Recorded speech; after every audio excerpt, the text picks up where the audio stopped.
Salve, salve meus queridos, que alegria e satisfação ter a presença de vocês aqui para mais um vídeo do canal. E como foi o nosso combinado, hoje estamos dando continuidade na análise nos comentários dos vestibulares presenciais que já estão rolando aí em 2021, referentes obviamente ao ano letivo de 2020. E ontem, pessoal, tivemos a primeira fase da nossa querida e amada FUVEST, o vestibular que seleciona para a melhor universidade da América Latina, a USP, Universidade de São Paulo. Queridos, a Unicamp geralmente vem primeiro do que a FUVEST, e a Unicamp ela trata você muito bem, né? Ela dá uma amaciada, passa a mão na sua cabeça e chega a FUVEST e ó, te dá uma chapuletada na cabeça só para você ficar esperto, tá? E isso aconteceu não só em física, mas principalmente em física. Eu dei uma olhadinha em matemática. Matemática da FUVEST eu achei que tinha umas questões lá assim, nível fácil do Enem, umas coisas que até surpreendeu. Mas no que diz respeito à física da FUVEST, ela foi uma prova muito bonita, como sempre. A FUVEST ela seleciona, né? É uma prova de um nível coerente com o que a FUVEST cobra, bons assuntos cobrados. Quero trabalhar com vocês aqui as principais coisas que foram cobradas, os principais aspectos e algumas dicas que a gente pode tirar de aprendizado aí para o Enem e para a nossa querida Federal do Paraná, falando especificamente para os nossos alunos aí de Curitiba, tá? Então deixa eu olhar na minha colinha aqui algumas questões que apareceram para nós para a gente comentar. Gostei muito, pessoal, que a primeira questão de física da FUVEST foi uma questão teórica, né? Interpretação do fenômeno, conhecimento básico do que estava acontecendo na análise do lançamento vertical, que a gente comentava. Na altura máxima não é a aceleração que vale zero, né? A velocidade que vale zero. A aceleração ela é toda constante durante o movimento. Cobrou aquela sacadinha que a gente sempre comentava também, ficamos um bom tempo trabalhando sobre isso, a questão da primeira lei de Newton.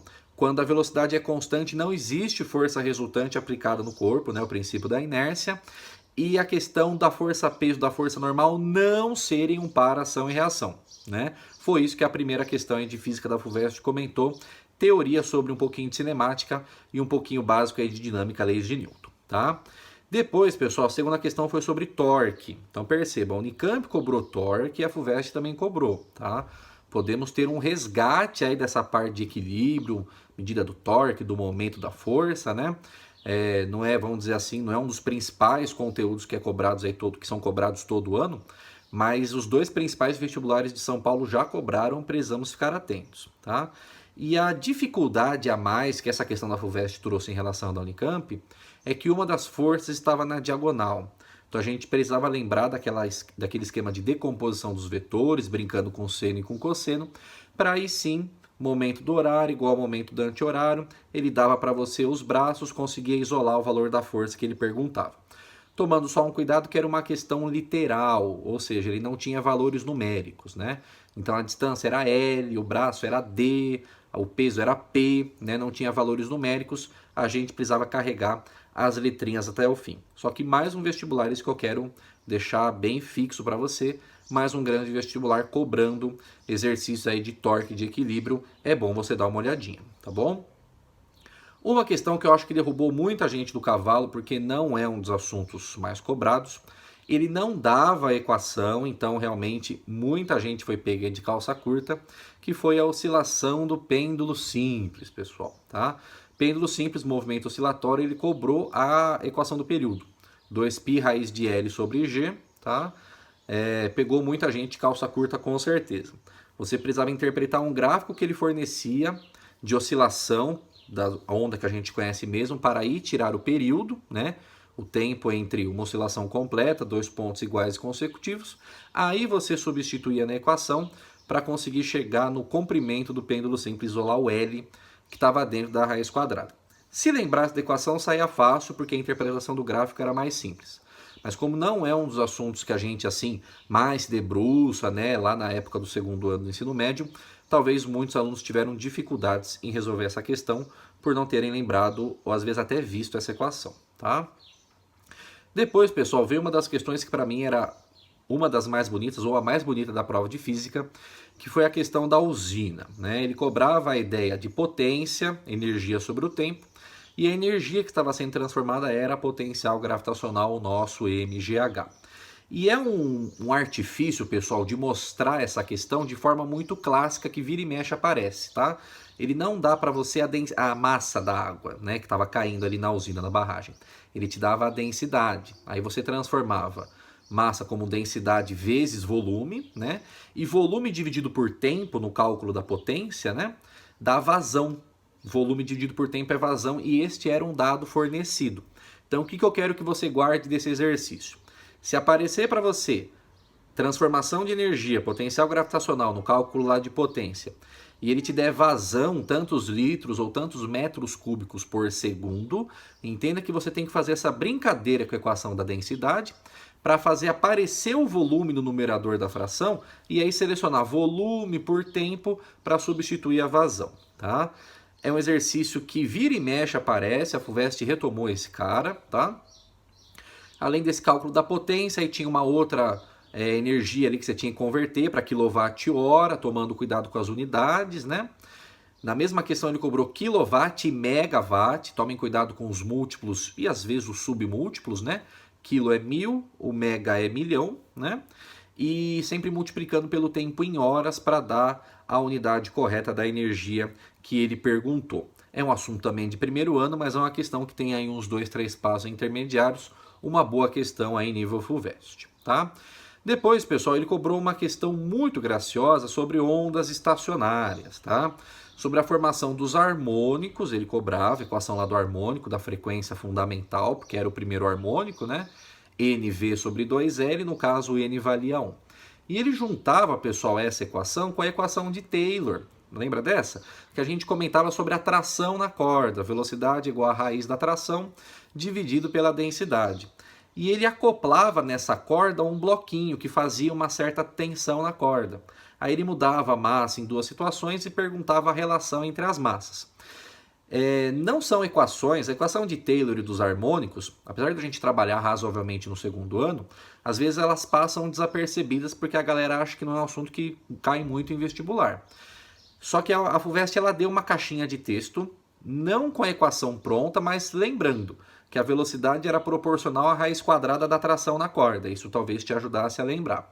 E mais um exercício que era literal, tá? Ele não dava para você os valores, você tinha que ir carregando letrinha por letrinha e no final, quando você fizesse a divisão, ia cortar e ia simplificar um monte de coisa. Uma das questões também mais bonitinhas da prova aí, englobando vários assuntos e vários passos matemáticos. Ondulatória, ondas estacionárias e equação de Taylor, tá bom? Outra questão bonitinha foi de termodinâmica, ele dava um ciclo termodinâmico clássico, era uma isobárica, uma isovolumétrica e uma isotérmica, 3 pontos A, B e C, não tinha também valores numéricos, né? Era V1, V2, P1, P2, lá no diagrama PV, e ele perguntava algumas coisas relacionadas às transformações específicas e a questão das energias envolvidas ali no enunciado da primeira lei da termodinâmica. Ele cobrava um pouco de calor, um pouquinho de trabalho e um pouquinho de energia interna. Avaliando com calma cada trecho, você avaliava, eram 3 afirmativas que tinham na questão, você conseguia ir eliminando ali algumas, e se não me falha a memória, acho que só uma era correta, que perguntava ali sobre calor absorvido e liberado. Revisem essa questão dos sinais que são envolvidos aí nas transformações de energia, né? Calor absorvido é positivo, calor liberado é negativo, energia interna positivo, o gás esquenta, energia interna negativa, o gás esfria, trabalho positivo, o gás expande, trabalho negativo, o gás comprime. Isso foi cobrado primeira fase de FUVEST, tá bom?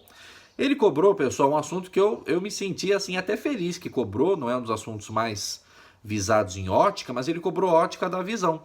E você que é nosso aluno assistiu uma aula super especial que eu, nossa querida professora Ju de Biologia, fizemos de forma interdisciplinar sobre aspectos físicos e biológicos da visão. E ele cobrou, pessoal, a correção, talvez assim mais fácil de lembrar, que era da miopia, né? Lembrar daquela piada infame, clássica, que a gente fala e vocês acham que não tem graça, mas que quem lembrava da piada conseguia ver pela lente ali escolhida, que era uma lente divergente, né? O míope tem que usar a lente divergente, porque a imagem ela é formada na frente da retina. A gente fala que ele tem o olho longo, aquela coisa toda, não enxerga bem de longe, né? Então, enxergando ali a formação dos raios, a gente conseguia ver qual era o desenho correto para a correção da formação da imagem no olho do míope. tá bom? Uma das questões mais fáceis da prova era sobre eletrização por atrito, não, por indução, né? Aproximação ali do indutor com carga negativa, no caso do enunciado, faz surgir lá aquela readequação das cargas, lá positiva para um lado, negativa para o outro, numa latinha que tinha 3 partes, perguntava a carga final da galera, bem tranquilinho, eletrização por indução. Caiu uma questão que a gente trabalhou, inclusive, num dos vídeos do canal no comecinho do ano, galerinha do terceiro ano, pode dar uma olhadinha, você vai encontrar esse vídeo aí, dos circuitos chaveados, tá? Ele cobrou o circuito chaveado, o que é a ideia de chave, pessoal? Abriu a chave, a ponte caiu, não passa a corrente por ali, né? Interpretação do enunciado para entender quais lâmpadas acenderiam ao mesmo tempo ou uma de cada vez, brincando com abertura ou fechamento de chaves, tá? Questão clássica de cara de Enem, não tinha nenhuma conta para fazer, só interpretação das chaves no circuito, bem acessível também. Uma questão que aparentemente assim assustava, mas ela não era difícil, sobre trabalho. Ela estava num contexto de força elétrica ali, de carga, mas era um exercício de trabalho. Ele perguntava o trabalho da força-peso e o trabalho da força elétrica. Trabalhamos de forma bem específica, com perdão do pleonasmo, né? O trabalho da força-peso é mgh, positivo na descida e negativo na subida. Ele cobrava o negativo na subida menos mgh. Só que a força elétrica, você poderia fazer lá força vezes distância. Só que no caso desse exercício, a força era perpendicular ao deslocamento. É um dos casos especiais que a gente comentou do trabalho. Lembra disso? Quando a força é perpendicular ao deslocamento ângulo de 90 graus, o trabalho fica zero, porque o trabalho depende de um cosseno. Lembra? FD cosseno θ. Então, se o ângulo é 90, cosseno de 90 é zero. Nesse caso específico, a força elétrica não realizava trabalho por causa dessa pegadinha safadinha do ângulo de 90 graus. E a última questão, que essa foi a mais maravilhosa de todas, no sentido dos meus alunos terem acesso a essa informação, porque aquela aula que eu passei vergonha, né, que você ficou 5 minutos não me ouvindo, porque eu estava de máscara de Darth Vader, com a marcha imperial estralando, ninguém estava me ouvindo, caiu relatividade Einstein, pessoal, caiu E igual a mc quadrado. Aí você pergunta para mim, professor, como que a FUVEST cobrou essa questão? Ele falava de transformação de energia por fusão nuclear, hidrogênio e hélio, né? Transformação de energia em massa, só que ele dava para você potência. Então, olha, duas questões, pessoal, cobraram potência, né? Potência e energia sobre o tempo. Então, quando você pega E igual a mc quadrado, você isola a energia, potência vezes tempo. Só toma cuidado que esse tempo tem que estar em segundos, né? Então, ele dava o enunciado em anos, te dava uma caixinha dizendo, pronto, quantos segundos tinha no ano, era só multiplicar, te dava a velocidade da luz, você elevava ao quadrado e aí isolava a massa de gás que foi transformada na idade ali do Sol, tá bom? Questão bem bonitinha, já teve questão parecida assim no Paraná, vamos ficar atentos com física moderna, tá bom? Queridos, bons estudos para vocês, qualquer coisa deixa um comentário e a gente bate um papo. Semana que vem a gente comenta sobre o Enem e tem Federal do Paraná mês que vem, a gente está preparando um esquema bem legal aí de correções, inclusive ao vivo dessa prova para você ter acesso, tá bom? Fiquem com Deus, bons estudos, bom descanso para quem fez a prova, estamos sempre à disposição. Forte abraço, tamo junto.